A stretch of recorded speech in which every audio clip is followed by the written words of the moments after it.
tiap saat hidupku. Apa jua menerpa, ku bersandar padanya. Apa jua menerpa, ku bersandar padanya.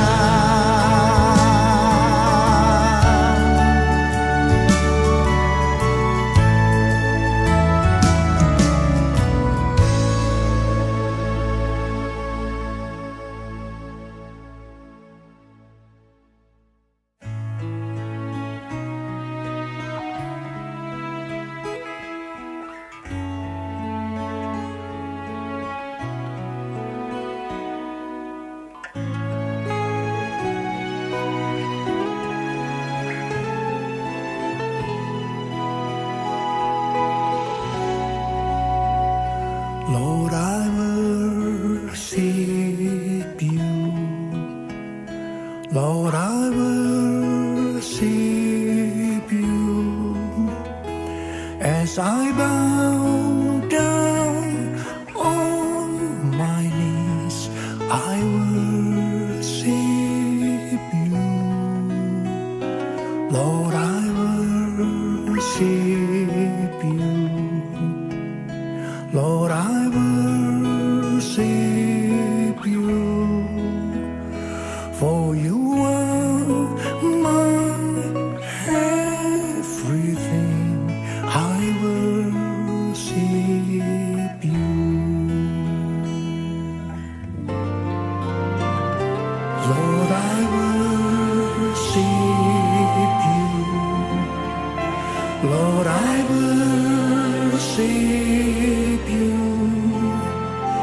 As I bow down on my knees, I worship you. Lord, I worship you. Lord, I worship you, for you are my everything. I worship you.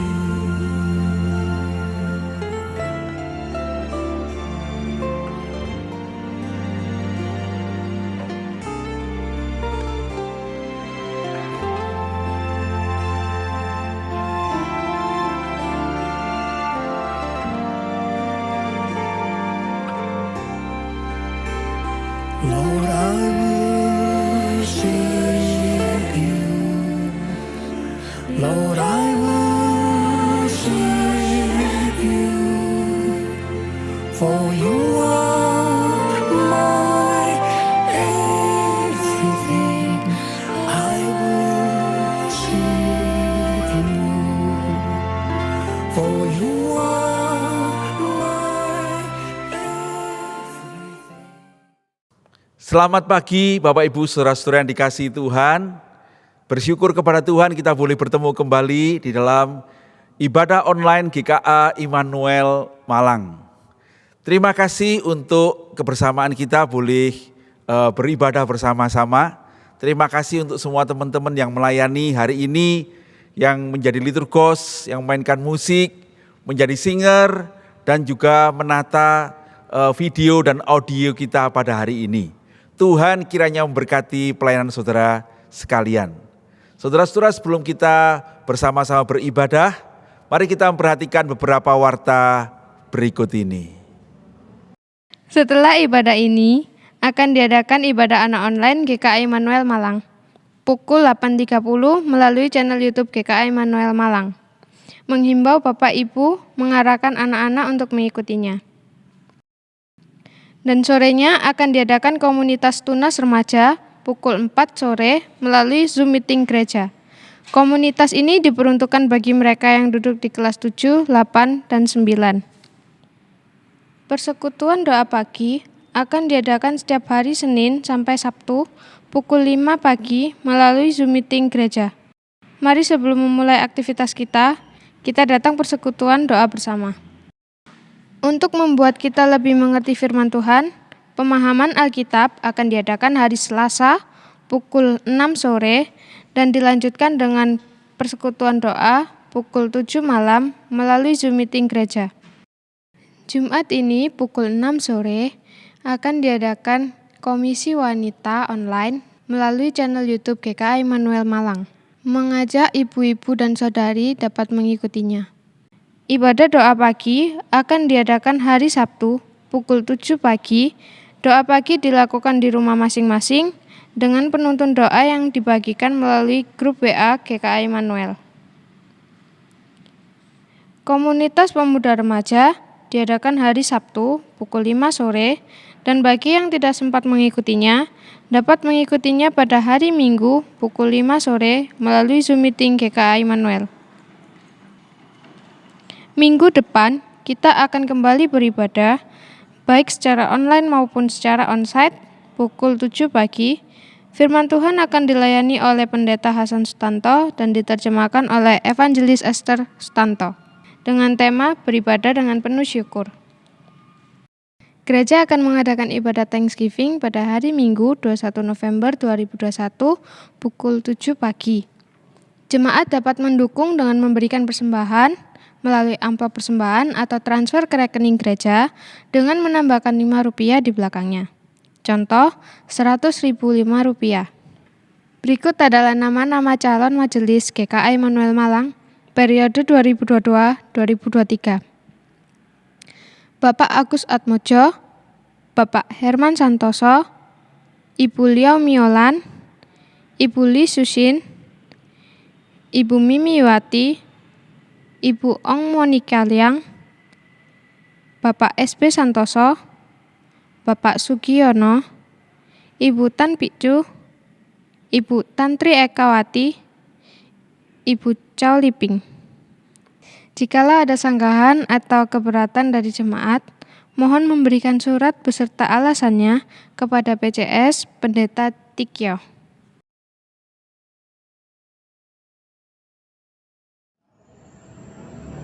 Shalom saudara-saudara yang dikasihi Tuhan. Kita bersyukur setelah lebih dari 1,5 tahun kita tidak bisa beribadah bersama-sama secara onsite di GKA Immanuel Malang.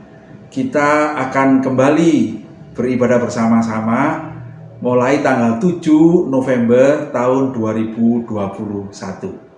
Keputusan ini diambil majelis dengan mempertimbangkan bahwa pemerintah juga sudah mengizinkan lalu penularan yang semakin reda dan kita akan melakukannya dengan menerapkan aturan-aturan protokol kesehatan yang sudah kita latih sebetulnya sekian waktu.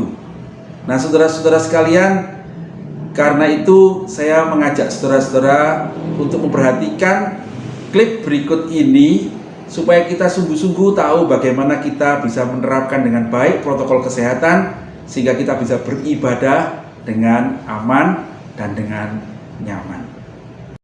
GKA Immanuel Malang akan memulai ibadah onsite pukul 7 pagi dan untuk ibadah online akan ditayangkan melalui channel YouTube GKA Immanuel Malang pukul 6.45 pagi. Syarat ibadah onsite GKA Immanuel Malang: pertama, dalam kondisi sehat; kedua, menunjukkan bukti telah divaksin 2 kali; ketiga, menerapkan protokol kesehatan seperti memakai masker, menjaga jarak, menghindari kerumunan, suhu badan maksimal 37,5 derajat, dan untuk kapasitas ruang ibadah maksimal jemaat yang hadir 80 orang. Saat hendak mengikuti ibadah onsite, pastikan Anda memakai masker, berjaga jarak 1 meter, mencuci tangan di tempat yang telah disediakan. Setelah mencuci tangan, petugas akan mengarahkan Anda untuk mengecek suhu tubuh dan melakukan registrasi. Tidak diperkenankan masuk apabila demam, batuk, dan flu. Sebelum memasuki ruangan, diharap menginjak spons cairan disinfektan. Penyambut akan mengarahkan Anda untuk mendapatkan tempat duduk. Dan selama ibadah, jemaat dilarang untuk melepas masker. Bagi jemaat yang akan memberikan persembahan, kotak persembahan telah disediakan di sebelah pintu masuk. Selesai ibadah, jemaat diharapkan untuk lekas meninggalkan tempat ibadah dan tetap mematuhi protokol kesehatan. Setelah itu, petugas akan melakukan penyemprotan pada seluruh ruang ibadah. Akhirnya saudara-saudara, saya mengajak semua kita berdoa. Mohon Tuhan memberkati kita, menuntun kita, melindungi kita sehingga kita bisa bersama-sama beribadah dengan sukacita. Tuhan Yesus kiranya memberkati. Demikianlah seluruh warta kita hari ini. Tuhan Yesus memberkati. Selamat beribadah.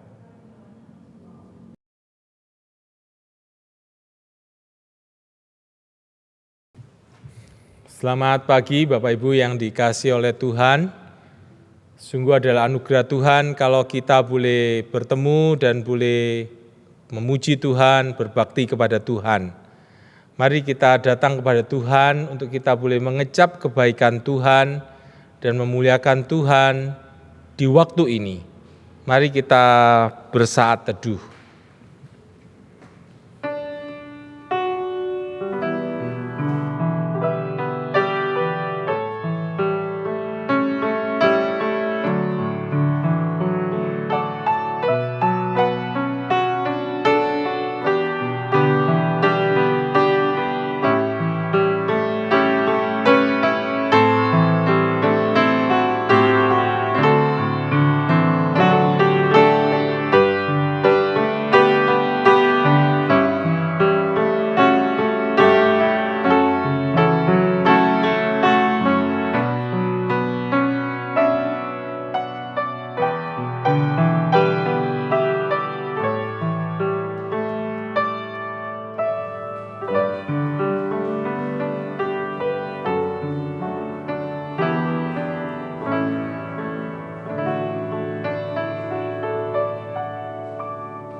Mari jemaat kita bangkit berdiri, panggilan ibadah kita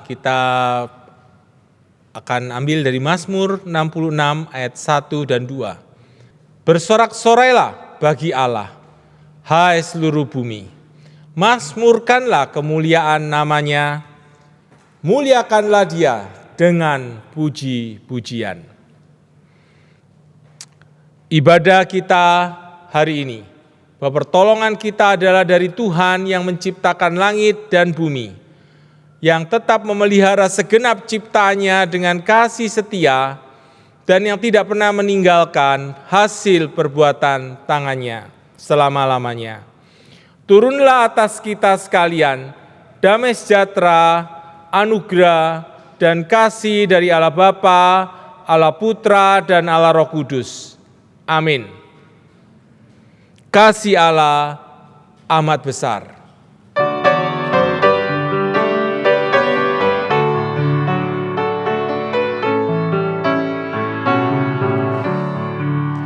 Kasih Allah amat besar yang tak dapat kulukiskan, lebih tinggi dari bintang, lebih dalam dari laut.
Mari kita akan masuk di dalam doa pada saat ini.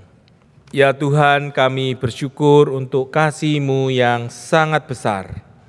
Kau telah memberikan Kristus mati buat kami di atas kayu salib untuk boleh mengampuni segala dosa dan kesalahan kami.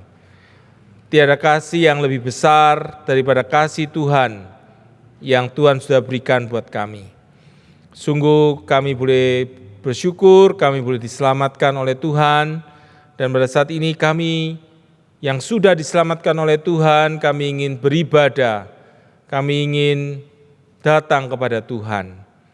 Tuhan memberkati ibadah kami dari awal sampai akhir, dan biarlah Tuhan saja dipermuliakan di dalam ibadah ini.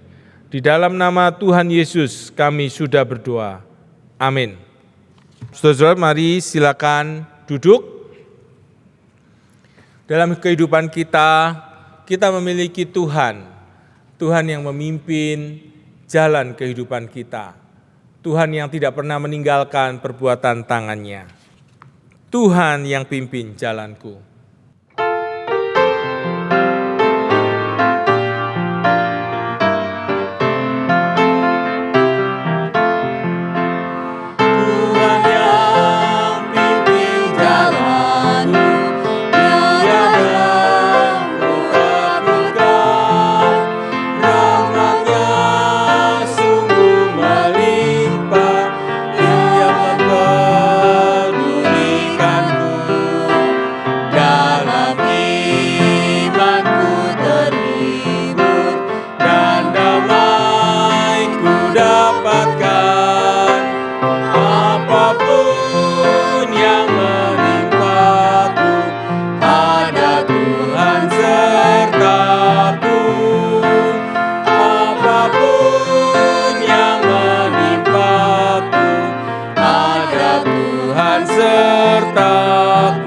Tuhan yang pimpin. Tuhan yang pimpin jalanmu pada jalan beriku. Anugerahnya tersedia, Dia beriku roti hidup. Langkahku letih dan lemah, jiwaku dahaga, air raya dipancarkan, ku senang menerimanya. Air raya dipancarkan, ku senang menerimanya. Intro.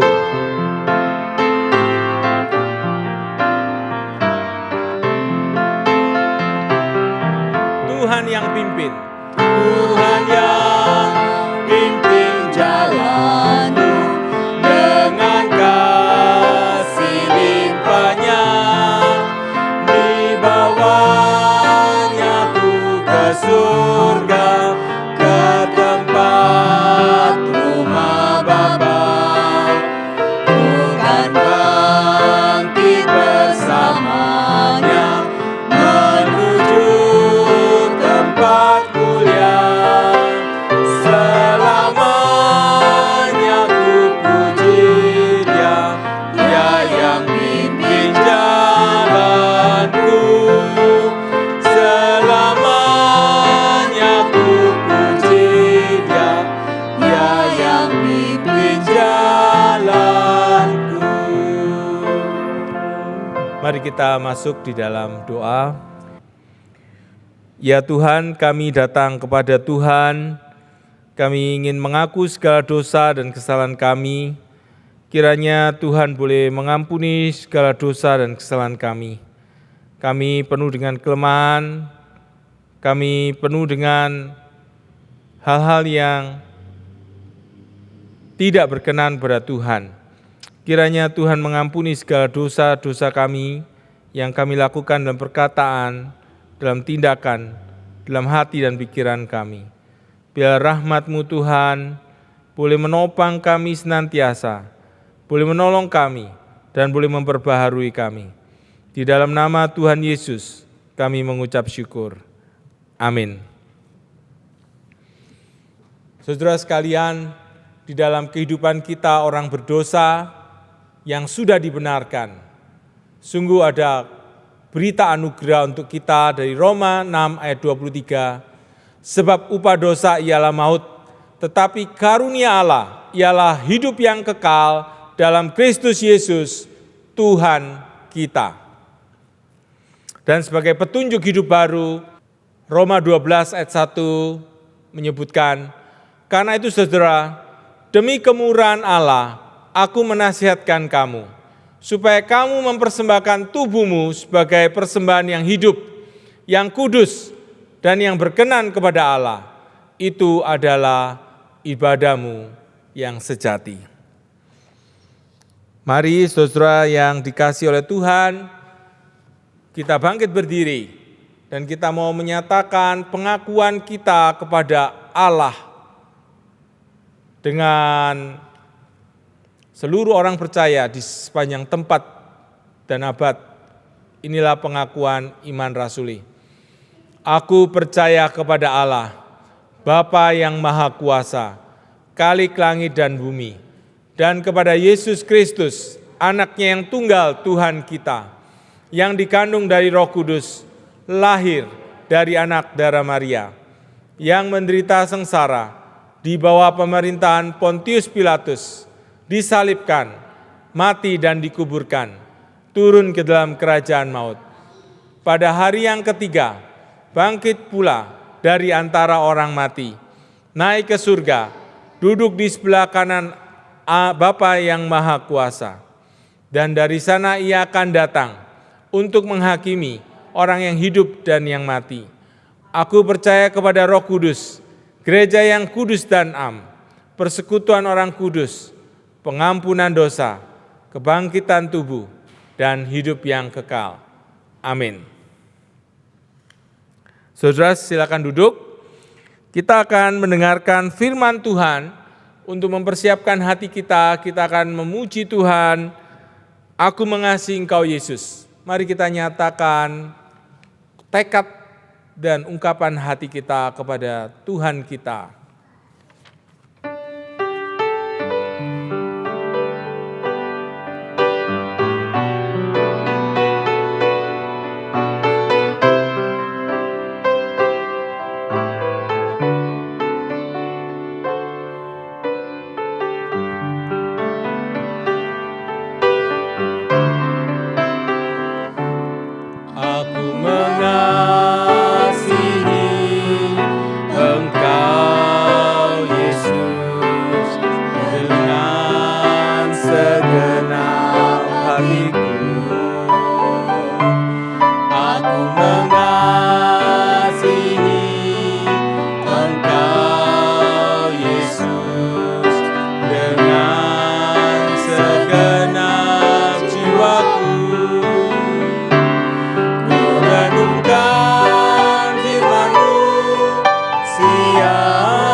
Aku mengasihi Engkau Yesus.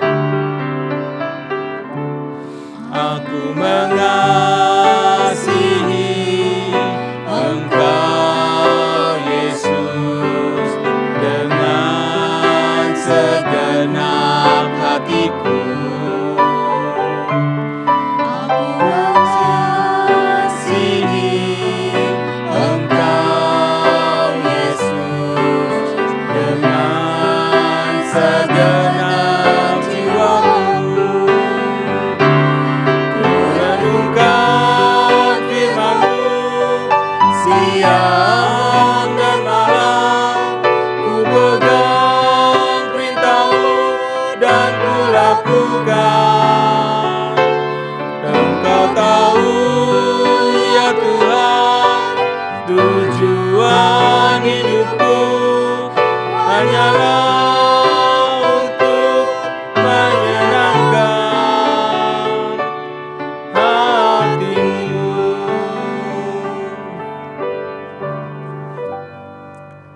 kita bersyukur pada Tuhan untuk Tuhan boleh terus menyapa kita dengan firman-Nya.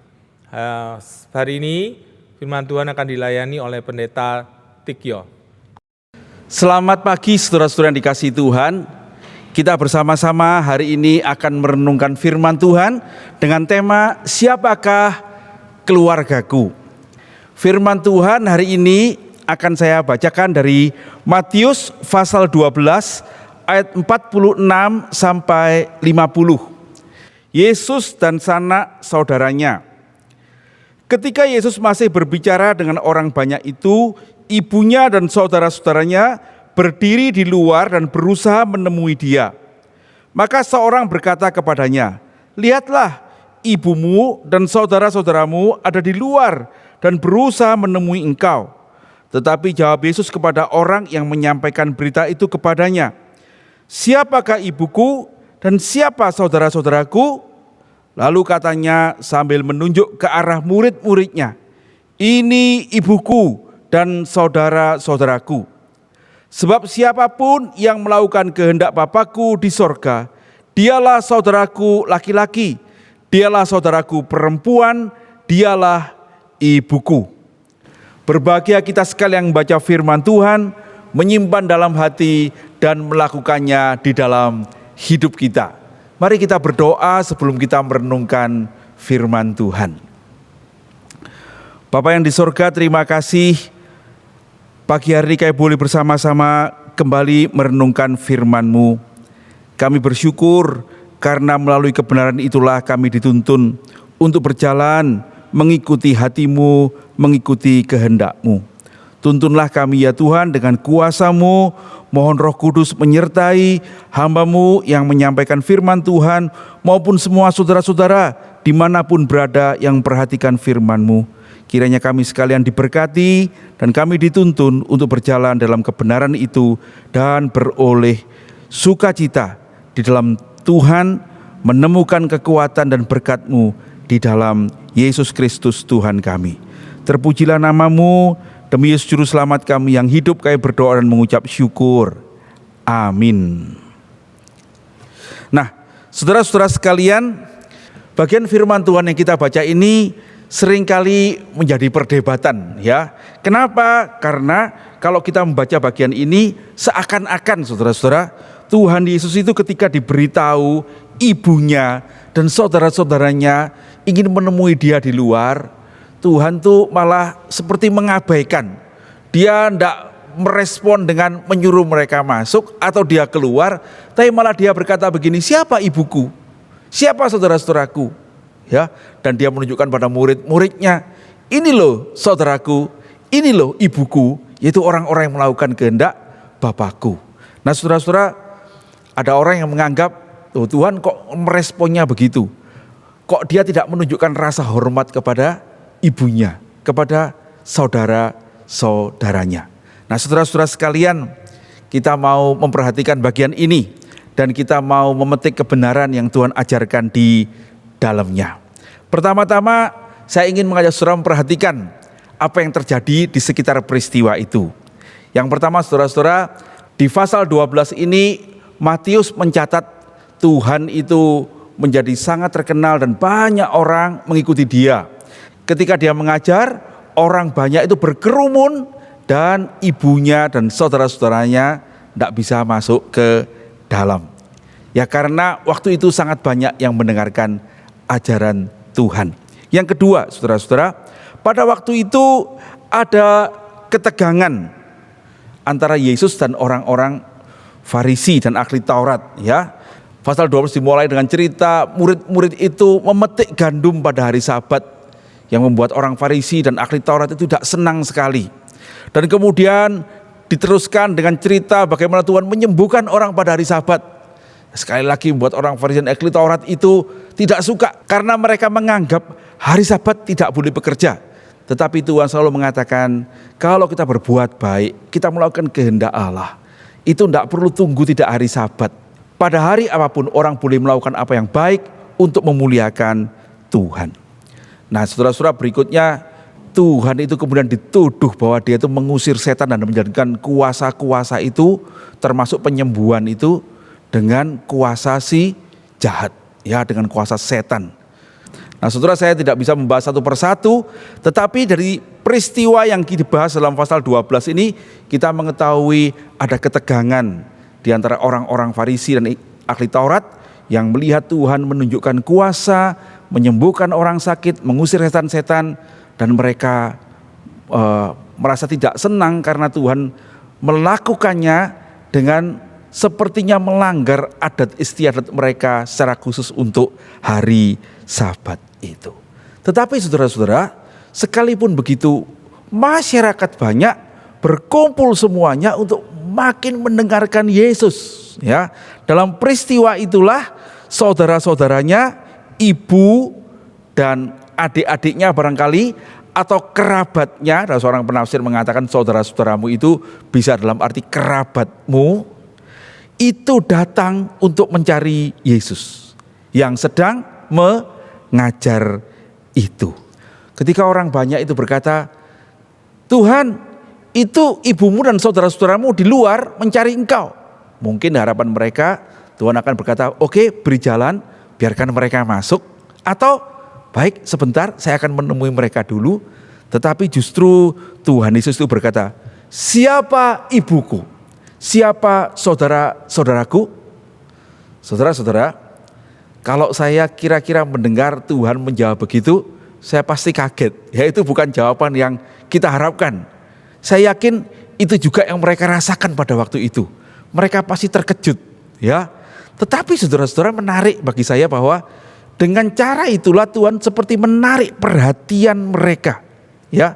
Dan kemudian dia memberikan pengajaran yang sangat penting, ya, yaitu keluarga rohani di dalam iman itu lebih penting daripada keluarga jasmani yang kita punyai karena hubungan darah itu. Perhatikan saudara-saudara, ajaran yang penting yang mau Tuhan ajarkan adalah keluarga rohani yang kita punyai di dalam iman itu lebih penting daripada keluarga jasmani yang kita dapat dari hubungan darah itu. Saudara-saudara, mungkin kebenaran itu akan membuat kita juga merasa kurang nyaman. Tetapi saudara-saudara, mari kita memikirkan dengan terbuka, dengan mengambil implikasi yang baik justru untuk keluarga jasmani kita hari ini. Apa yang mesti kita lakukan kalau Tuhan memberitahukan kebenaran ini? Bahwa keluarga rohani itu lebih penting daripada keluarga jasmani. Yang pertama, saudara-saudara, mengenai keluarga jasmani. Saudara-saudara, barangkali ada saudara yang bersyukur kepada Tuhan karena punya keluarga yang baik, ya. Papa mama yang baik, saudara-saudara yang baik, ya. Saudara hidup dalam sukacita karena keluarga yang baik. Tapi saudara-saudara, bukankah ada juga di antara kita yang berada dalam keluarga yang tidak baik? Kita dalam keluarga yang pecah, ya. Kita dalam keluarga yang mungkin tidak harmonis.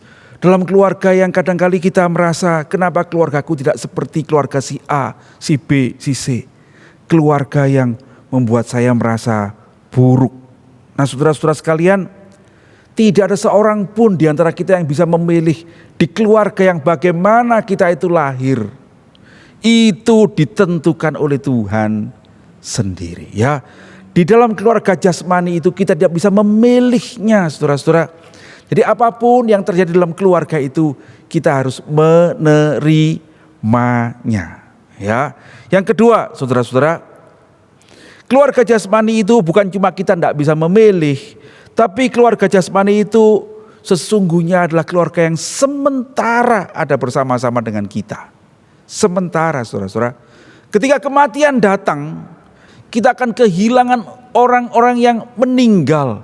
Entahlah itu orang tua kita lebih dahulu, tetapi bisa jadi saudara kita lebih dahulu, bahkan bisa jadi anak-anak kita lebih dahulu. Saudara-saudara, kematian akan memisahkan keluarga kita di dunia ini. Padahal sesungguhnya lah itu barangkali adalah orang-orang yang paling kita cintai.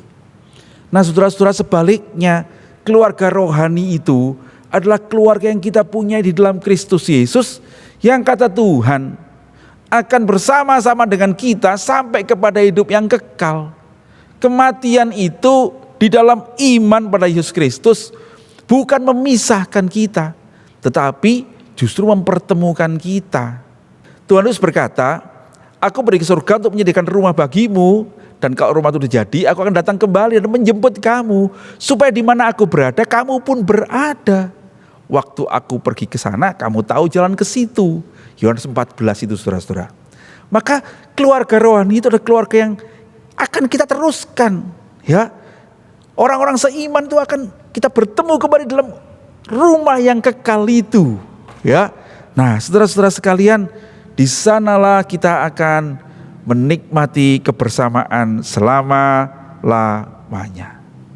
Di sanalah kita akan bertemu dengan orang-orang yang mendahului kita, orang tua kita, sahabat-sahabat kita yang percaya kepada Tuhan. Kematian itu membuat kita bukan terpisah, tapi bertemu dengan orang-orang yang mencintai Tuhan. Seorang dosen saya, ketika salah satu dosen yang lain meninggal dunia, dia berkata begini, saya merasa surga itu bukan tempat yang asing lagi. Karena nanti di sana saya akan bertemu dengan saudara yang meninggalkan kita hari ini. Betul saudara-saudara, di surga kita akan bertemu dengan orang-orang yang kita kasihi. Tetapi itu adalah orang-orang yang kita kasihi sebagai keluarga rohani. Jadi saudara-saudara, jikalau kita mempunyai keluarga jasmani yang sementara itu, tetapi kita cintai, tetapi kita ingin bertemu dengan mereka nanti setelah kekekalan, apa yang harus kita lakukan? Kita harus menuntun keluarga kita itu, keluarga jasmani kita itu, untuk bersama-sama dengan kita percaya pada Tuhan Yesus Kristus, mempunyai iman yang sama, dan kemudian menjadi keluarga rohani kita. Pada waktu itulah kita boleh bersyukur kepada Tuhan. Ketika satu kali kematian memisahkan kita dengan keluarga jasmani kita itu, ayah kita, ibu kita di dunia ini, atau anak kita, saudara kita di dunia ini, kalau mereka orang percaya, kita boleh berkata, selamat jalan. Engkau mendahului saya pulang ke rumah yang kekal. Satu hari saya akan melewati jalan yang sama yang kau lewati ini, menyusulmu ke rumah di mana kita boleh bertemu, bersukacita, dipersatukan dalam Yesus Kristus Tuhan dan Juru Selamat. Di mana orang-orang pada waktu itu mengharapkan dia menyambut keluarganya yang jasmani. Tuhan Yesus memakai kesempatan itu untuk mengatakan, yang paling perlu adalah menyambut mereka sebagai keluarga rohani. Sesungguhnya Tuhan Yesus bukan tidak menghormati keluarganya, tetapi dia sedang mengajar. Perhatikan saudara-saudara ya, dia sedang mengajar. Ketika ada interupsi, Tuhan memakai interupsi itu untuk meneruskan pengajaran yang penting itu, dengan memakai contoh keluarganya itu, yang jasmani itu, haruslah menjadi keluarga yang rohani, supaya sungguh-sungguh menjadi keluarganya. Puji Tuhan saudara-saudara, kemudian kita nanti membaca dalam firman Tuhan, keluarga Tuhan Yesus yang pada waktu itu sepertinya di luar dan tidak mendengarkan pengajaran Tuhan Yesus, setelah Tuhan Yesus mati dan naik ke surga, mereka menjadi orang-orang yang percaya. Ya, kita mengenal nanti Yakobus itu yang katanya saudara Tuhan Yesus itu menjadi salah satu pemimpin gereja yang mula-mula. Dan ada satu orang lagi yang bernama Yudas, ya, yang juga dikatakan saudara Tuhan Yesus itu kemudian juga menjadi tokoh gereja yang mula-mula. Nah saudara-saudara sekalian, bagaimana dengan kita? Kita pun dipanggil oleh Tuhan Yesus untuk melakukan apa yang Tuhan ajarkan ini, yaitu kita datang kepada Tuhan dan kemudian menjadi murid-Nya. Menjadi murid Tuhan itu adalah melakukan kehendak Tuhan, seperti Tuhan Yesus sendiri datang dari kerajaan sorga untuk melakukan kehendak Bapa. Dan apakah yang Tuhan kehendaki kita lakukan? Saudara-saudara, yang Tuhan kehendaki kita lakukan adalah percaya kepada Tuhan Yesus Kristus. Karena Tuhan berkata, Barang siapa yang percaya kepada anak itu, pada Yesus Kristus, maka diberinya kuasa untuk menjadi anak-anak Allah. Yohanes 3 ayat 16, barang siapa yang percaya kepadanya, diberinya hidup yang kekal. Saudara-saudara, yang dikehendaki Allah itu adalah kita ini menerima Kristus sebagai Tuhan dan Juru Selamat. Ya, dan di dalam Dia kita hidup untuk menjadi berkat bagi dunia ini, menjadi garam dunia dan terang dunia. Saudara-saudara sekalian, itulah sebabnya betapa pentingnya kita ini menjadi murid-murid Kristus. Karena murid-murid itu sungguhnya lah yang menjadi keluarga Allah, keluarga kita yang sesungguhnya. Saudara-saudara, apa itu menjadi murid Kristus? Menjadi murid Kristus itu adalah menjadi orang yang menjadikan Kristus sebagai pusat hidupnya. Ya, kita menjadi murid Kristus itu tidak harus jadi pendeta, saudara-saudara. Saudara boleh jadi karyawan, saudara boleh menjadi tuan, saudara boleh menjadi hamba, saudara boleh menjadi insinyur, saudara boleh menjadi guru, saudara boleh menjadi pedagang, saudara boleh mempunyai profesi apapun juga. Tetapi Kristus itu ada di pusat kehidupan saudara. Di pusat hidup keluargamu, di pusat hidup pekerjaanmu, di pusat hidup pelayananmu.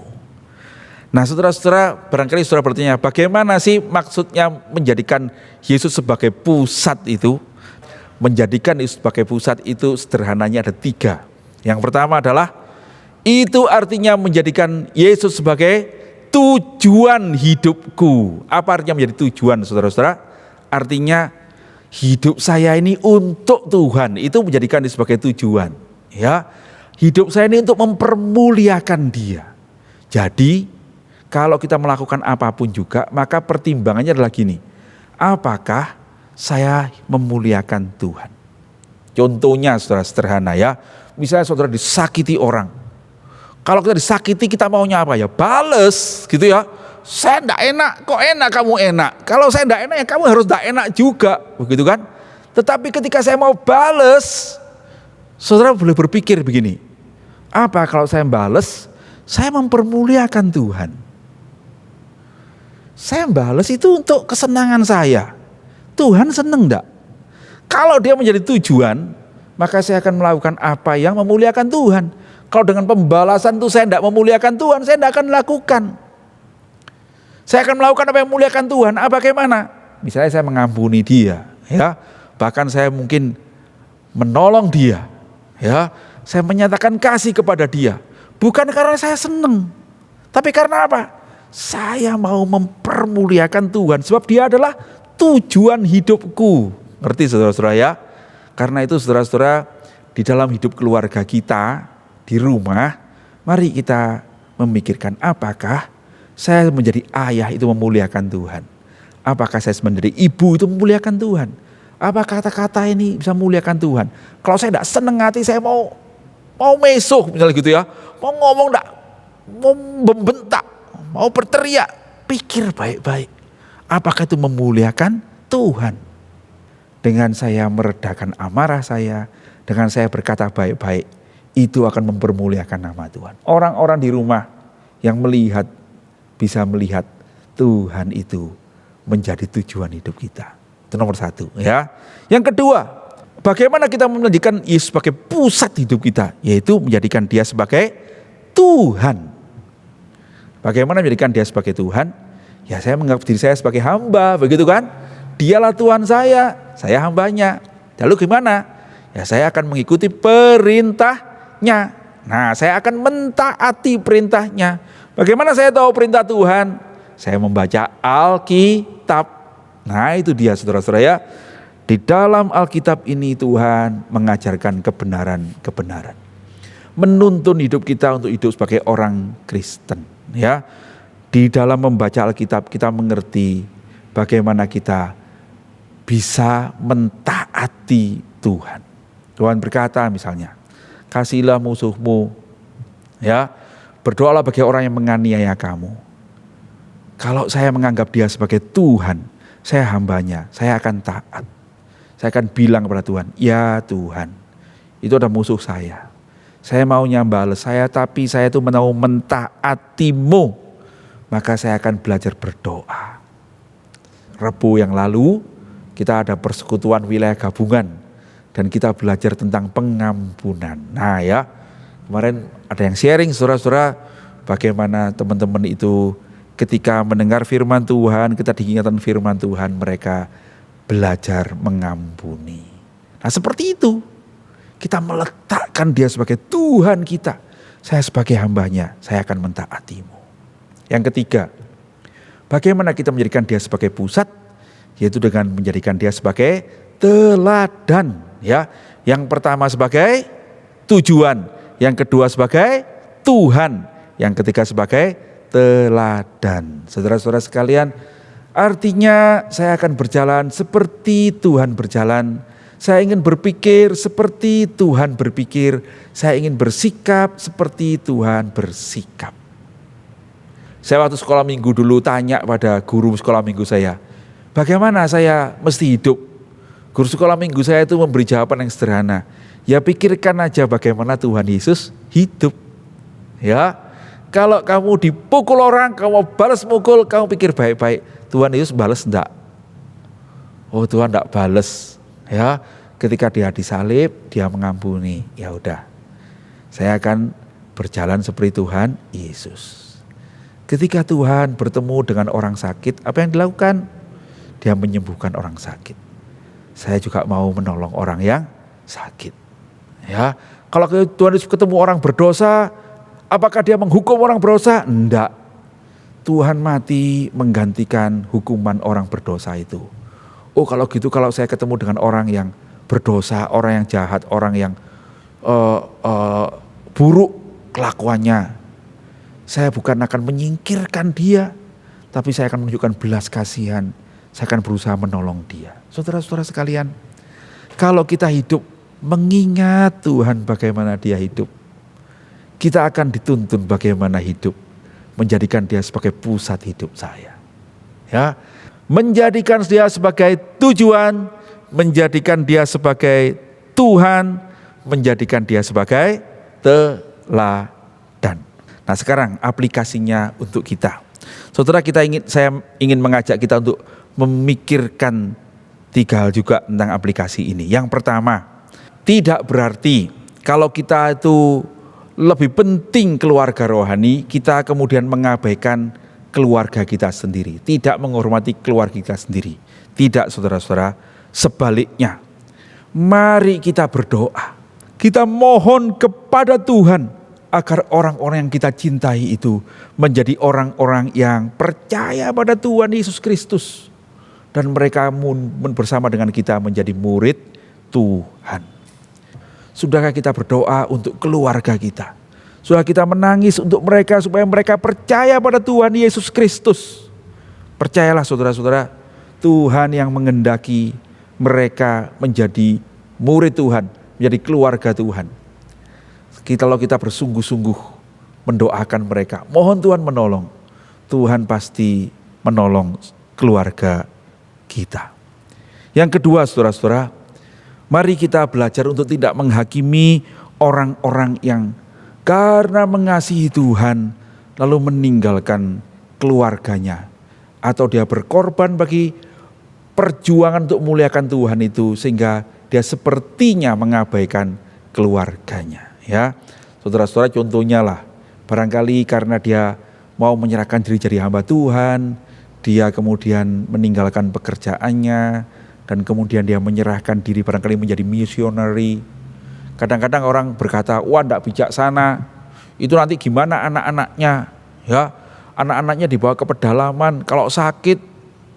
Saudara-saudara, saya mendengar seorang misioner mengatakan, dia sempat dihakimi, seakan-akan dia tidak bertanggung jawab pada keluarganya. Sesungguhnya mereka membawa keluarga mereka itu ke tempat yang lebih baik, yaitu apa? Membawa anak-anak keluarga itu untuk melihat apa yang penting, yaitu memuliakan Tuhan. Saya bersyukur saya punya teman-teman misionari yang anak-anaknya itu lahir di pedalaman, saudara-saudara ya. Tetapi kemudian ketika mereka sudah menjadi dewasa, mereka itu begitu bersyukur pada papanya itu. Sekalipun mereka bilang, ya kami ada rada menyesalnya gitu ya waktu masih kecil. Karena waktu kami lahir, kami dibawa ke kota, papa itu tidak pernah lihat kami lahir. Tetapi sekarang kami mengerti betapa papa itu mengasihi Tuhan. Dan itulah sekarang adalah kehormatan kami. Kami mempunyai papa yang menjadi papa bagi banyak anak di Papua. Saudara-saudara, anak-anak itu menjadi anak-anak yang mengasihi Tuhan. Dan kemudian seluruh keluarga itu menjadi keluarga Tuhan. Itulah keluarga yang nanti bertemu di sorga. Mari saudara-saudara, kita tidak menghakimi orang-orang seperti ini, tetapi mari kita bersyukur dan menghormati mereka yang tahu kemana menuntun keluarganya untuk mengasihi Tuhan, memberi contoh bagaimana mengasihi Tuhan. Ya, dan yang terakhir saudara-saudara, mari kita berjuang bersama-sama sebagai gereja Tuhan sekarang. Ya, di dalam gereja kita ini ada banyak keluarga-keluarga yang belum menjadi keluarga rohani, menjadi keluarga jasmani tapi belum percaya kepada Yesus Kristus. Saya berdoa saudara-saudara, kita ini bukan hanya mementingkan keluarga kita sendiri, tetapi mari kita juga memperhatikan keluarga sahabat-sahabat kita di GKA Immanuel Malang, sahabat-sahabat kita di gereja Tuhan. Dan mari kita menolong teman-teman ini supaya semua keluarga jasmani mereka menjadi keluarga rohani di dalam Kristus Yesus. Caranya bagaimana? Ya pertama kali kita saling mendoakan. Ingatlah keluarga-keluarga yang lain yang belum mengenal Tuhan. Mari kita mendoakan mereka. Karena kita tahu saudara kita mengasihi anak-anaknya. Karena kita tahu saudara kita mengasihi suaminya, mengasihi istrinya. Tetapi mereka belum percaya pada Tuhan. Apa yang bisa kita lakukan? Mari kita membantunya di dalam doa. Bukan cuma berdoa, tapi saya rindu saudara-saudara kita boleh saling peduli. Barangkali ada kesukaran-kesukaran yang dihadapi oleh saudara kita yang buat mereka tidak bisa bersaksi.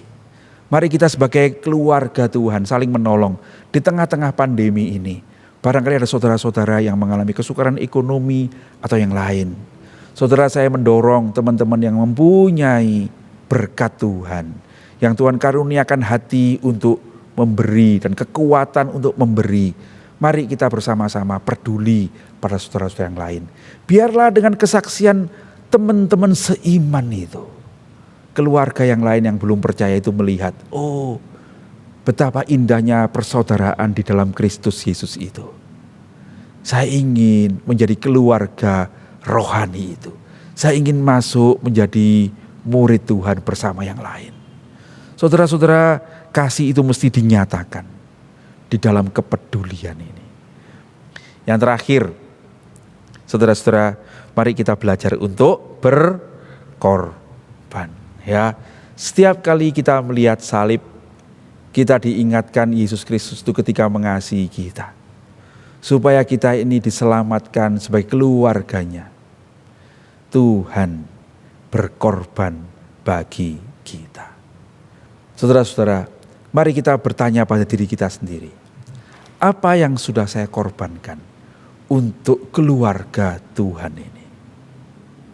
Saya rindu GKA Immanuel boleh menjadi keluarga Tuhan yang saling mempedulikan, yang saling menolong, yang saling menopang untuk membuat keluarga jasmani yang ada pada kita di gereja Immanuel ini dari usia lanjut sampai sekolah minggu itu semuanya menjadi keluarga rohani.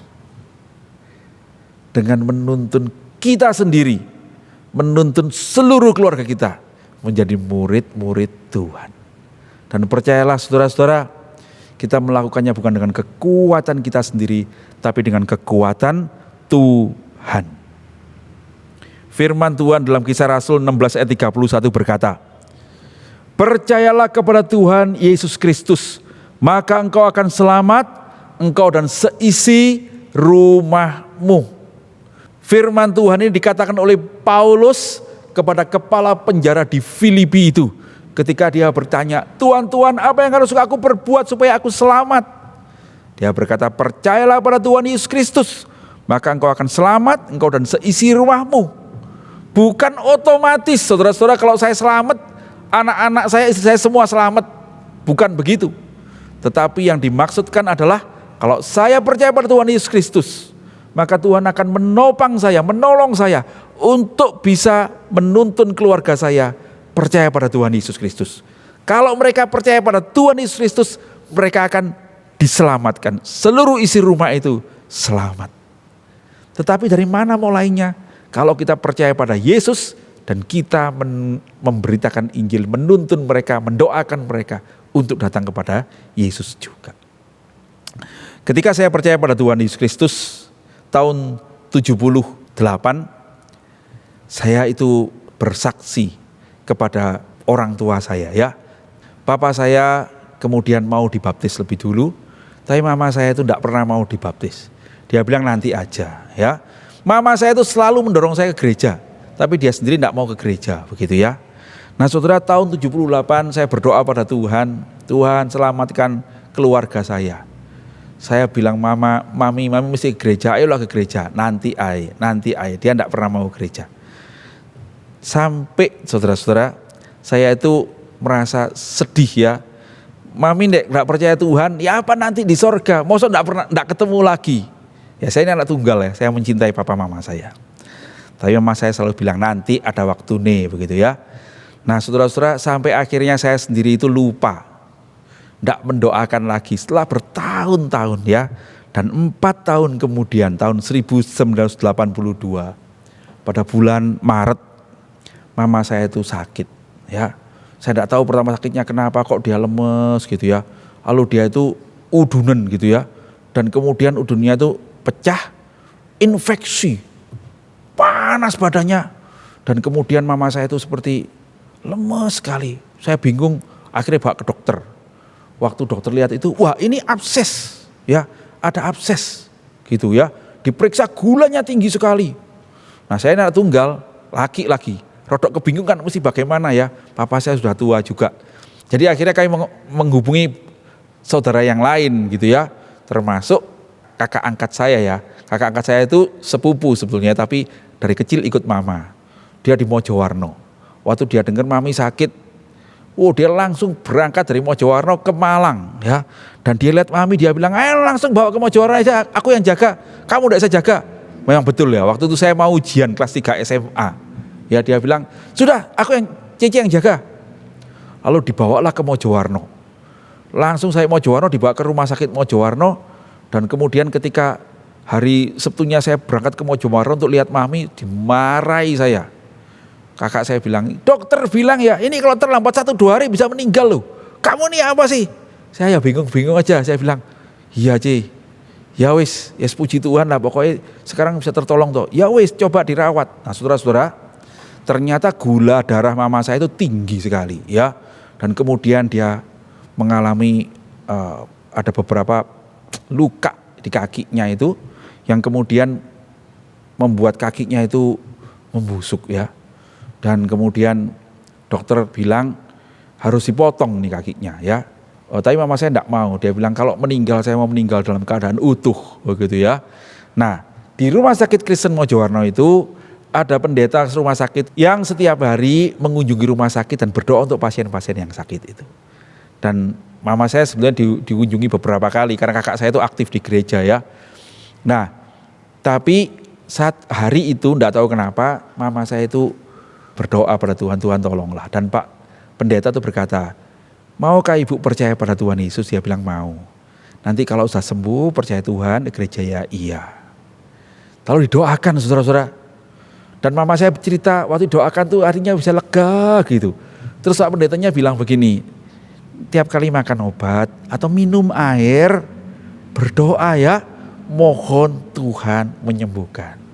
Mama saya bilang iya. Dan dia bilang dia mengambil air putih, waktu dia minum obat itu dia berdoa Tuhan sembuhkan. Dan kemudian dia ada kelegaan. Nah saudara-saudara, Tuhan berkarunia ya. Luka itu mengerut ya, terus yang hitam kakinya yang menghitam, yang katanya membusuk itu lama-lama memerah lalu jadi putih begitu ya. lukanya menutup sehingga tempat lukanya itu mengkerut ya, sehingga kakinya mama saya itu karena telapak begini ya, lukanya di sini karena ketika dia mengkerut sehingga waktu sembuh itu mama saya itu kakinya tidak bisa dilurusin ke depan begitu ya, karena tertarik gini ya. Nah tapi sembuh saudara-saudara ya. Dan mama saya ada di rumah sakit Kristen Mojowarna itu 3 bulan. Tahun 1982 bulan Juli dia pulang ke Malang. Kurus sekali ya, dirawat di rumah. Bulan Agustus saya berangkat ke Bandung untuk kuliah. Mama saya sudah bisa berdiri, sudah bisa ke pasar dan sempat mengantar saya sampai ke stasiun bis, mengantar saya ke Bandung. Kemudian saya dengar berita di Bandung, mama ikut katekisasi ya bulan Agustus. Bulan Desember tahun 1982, pada waktu Natal, mama saya dibaptis. Saudara-saudara sekalian, dan sejak itu mama dan papa itu berdua ke gereja. Saya di Bandung ya, mereka cuma berdua gereja dan mereka menjadi pasangan yang terkenal di gereja ya, karena orang tua suami istri tiap minggu itu datang ke gereja bersama-sama itu ya. Nah saudara-saudara, saya ingat pada waktu mami dibaptis itu ya, saya di Bandung terima surat itu, saya berlutut kepada Tuhan dan saya berkata, Tuhan terima kasih. Sekarang hati saya lega. Apapun yang terjadi pada mama, pada papa atau pada saya, kami tidak akan dipisahkan lagi, tapi kami akan bertemu di sorga. Saudara-saudara, Tuhan berjanji dan Tuhan akan menepati. Kalau kita percaya sungguh pada Tuhan Yesus Kristus, Tuhan akan menyelamatkanmu dan akan menyelamatkan seluruh keluargamu. Mari saudara-saudara, kita saling menguatkan, kita saling mendoakan. Kita bawa keluarga jasmani kita menjadi keluarga rohani. Keluarga yang sejati yang akan kita punyai sampai kepada hidup yang kekal. Tuhan kiranya menuntun kita sekalian. Mari kita berdoa. Bapa yang di surga, kami datang kepadamu, mau menyerahkan keluarga kami yang belum percaya. Mohon Tuhan menuntun mereka untuk percaya pada Tuhan Yesus Kristus. Karena sungguh Tuhan, Engkau sudah menjadikan mereka orang-orang yang kami cintai, kami kasihi. Selamatkanlah mereka juga seperti Engkau sudah menyelamatkan kami.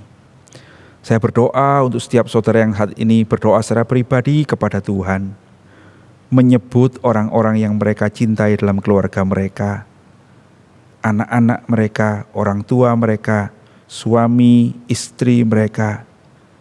Tuhan dengarkanlah. Dan kiranya Tuhan sendiri yang akan membuka jalan. Tuhan sendiri memberikan tuntunan supaya orang-orang yang mereka kasihi, yang kami kasihi ini boleh percaya kepada Tuhan Yesus Kristus. Kami berdoa supaya gerejamu, berkatilah kami. Tolonglah kami mempunyai kesehatian dan semangat untuk bisa memberitakan Injil pada keluarga-keluarga kami. Tolonglah kami untuk saling mendoakan, karena kami sebagai saudara-saudara sesungguhnya saling mengasihi dan kami mau hidup untuk mengasihi Tuhan bersama-sama. Tuntunlah gerejamu supaya kami boleh membangun keluarga rohani yang memuliakan nama-Mu. Terima kasih Tuhan. Sempurnakanlah doa kami yang kami mohonkan di dalam Yesus Kristus, Tuhan dan Juru Selamat kami yang hidup. Amin. Tuhan Yesus memberkati. Kita bersyukur Tuhan boleh menyapa kita dengan firman-Nya. Inilah bentuk penyertaan Tuhan dalam kehidupan kita. Pada saat ini saudara boleh diberikan kesempatan untuk boleh memberikan persembahan. Saudara boleh memberikan transfer ke rekening yang ada di atas, atau nanti boleh mengumpulkan dan boleh diberikan ke gereja. Ku tak mau hidup percuma.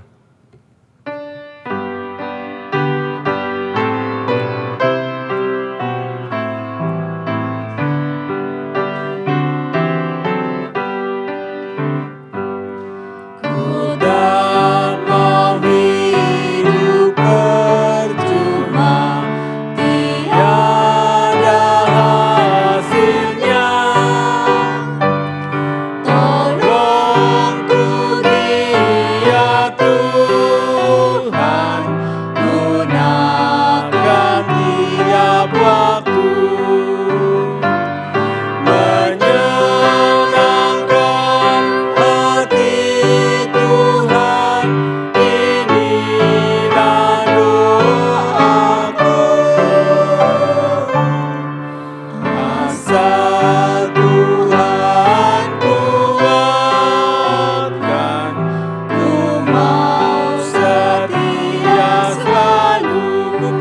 hidup percuma.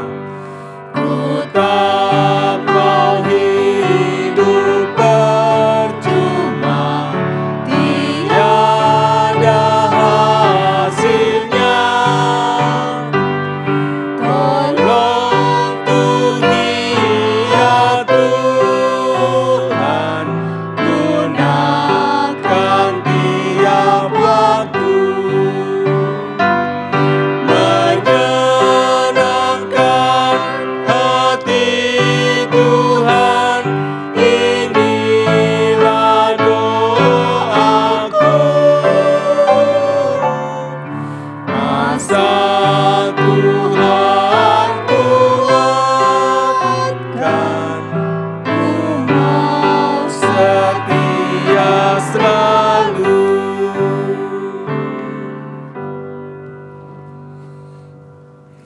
Mari kita akan masuk di dalam doa. Ya Tuhan, kami berterima kasih untuk kesempatan boleh memberikan persembahan kepada Tuhan. Kiranya Tuhan boleh memberkati persembahan hidup kami dan persembahan materi yang kami boleh berikan kepada Tuhan. Kami juga berdoa pada saat ini ya Tuhan untuk bangsa kami Indonesia. Kiranya Tuhan boleh memberikan pemulihan perekonomian. Berkati pemerintah kami supaya Pak Jokowi ini dapat memajukan perekonomian bangsa ini dengan keputusan-keputusan dan peraturan-peraturan yang membawa kebaikan bagi perekonomian, bagi keamanan. Tuhan juga memberkati ya Tuhan untuk proses mengatasi COVID. Kami bersyukur kalau vaksin sudah banyak boleh diberikan kepada bangsa ini. Kami berdoa untuk proses pembagiannya secara merata, Tuhan boleh memberkati dan menolong. Tuhan juga menolong bangsa ini untuk bisa mengikuti protokol kesehatan, sehingga bangsa ini boleh terhindar dari COVID yang lebih luas lagi. Tuhan kiranya melindungi bangsa ini. Kami berdoa ya Tuhan untuk bangsa ini, kirimkan lebih banyak lagi hamba-hamba-Mu ya Tuhan. Pakailah gereja-gereja Tuhan boleh menjadi berkat bagi bangsa ini. Kiranya dari dalam gereja ada banyak orang-orang yang terpanggil untuk melayani Tuhan, menjadi pengabar Injil, misioneri, hamba-hamba Tuhan, sehingga lebih banyak lagi orang boleh mendengar kabar baik dan menerima anugerah keselamatan daripada Tuhan. Kiranya Tuhan menolong. Kami berdoa juga untuk pergumulan gereja kami ya Tuhan. Kami bersyukur untuk adanya majelis yang bersedia melayani Tuhan, dan kami berdoa untuk majelis-majelis baru yang akan melayani. Tuhan berkati setiap majelis yang melayani untuk pelayanan mereka, pekerjaan dan keluarga mereka. Tuhan kiranya boleh menyertai mereka semuanya. Kami juga berdoa untuk program majelis dan komisi pada tahun 2022.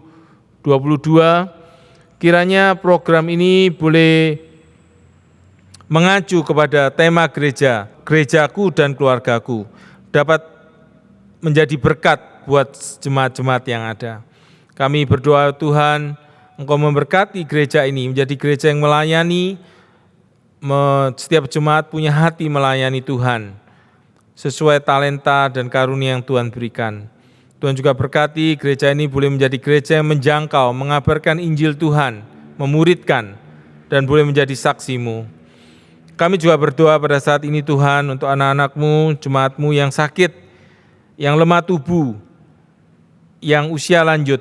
Tuhan kiranya Engkau memberi kekuatan, kesembuhan bagi mereka, memberikan penghiburan dan pertolongan bagi mereka. Kami berdoa untuk mereka yang menghadapi kesulitan pekerjaan, perekonomian. Kiranya tangan Tuhan boleh memberkati, memberikan hikmat. Mereka dapat menemukan terobosan-terobosan baru sehingga di dalam masa sulit ini mereka boleh berhasil menemukan pekerjaan-pekerjaan dan menemukan mata pencarian yang bisa membawa perekonomian yang lebih baik lagi. Tuhan, kami berdoa untuk pergumulan rekan-rekan pemuda-pemudi yang sedang bergumul teman hidup. Tuhan juga memberkati, Tuhan juga nolong dapat menemukan pasangan hidup yang terbaik yang Tuhan berikan. Kami berdoa ya Tuhan untuk pergumulan-pergumulan dari keluarga-keluarga. Engkau kiranya menolong ya Tuhan untuk keluarga-keluarga yang mengalami pergumulan masalah suami istri, orang tua anak. Kiranya Tuhan campur tangan, memberikan keharmonisan, memberikan kasih dan hormat ada di dalam keluarga. Tuhan juga memberikan ketaatan ada di dalam hati anak-anak, sehingga keluarga-keluarga Kristen di tempat ini boleh menjadi saluran berkat, boleh menyinarkan kemuliaan Tuhan di dalam keluarga masing-masing. Kiranya Tuhan memberkati kami semua. Di dalam nama Tuhan Yesus kami sudah berdoa. Amin. Pada saat ini kita akan bangkit berdiri dan kita akan memuji Tuhan kita dengan doksologi.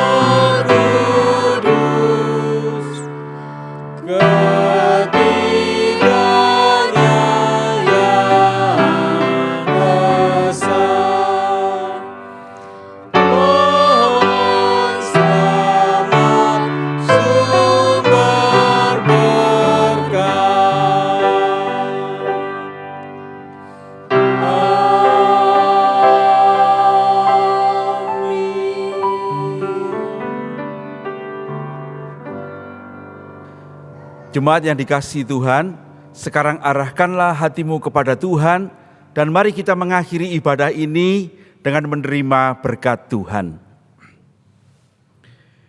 Kiranya kasih karunia, damai sejahtera, pimpinan dan tuntunan dari Allah Bapa, Allah Putra dan Allah Roh Kudus menyertai saudara-saudara sekalian, supaya hidupmu memuliakan Tuhan, supaya hidupmu menjadi berkat bagi sesamamu dan engkau menemukan sukacitamu di dalam mengikuti Yesus dari sekarang ini sampai selama-lamanya.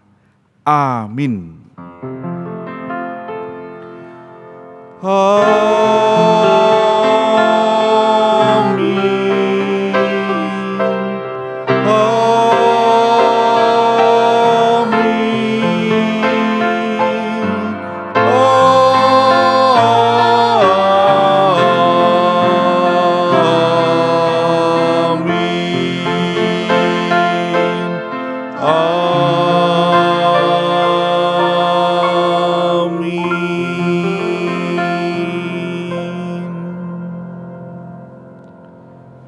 Silakan duduk.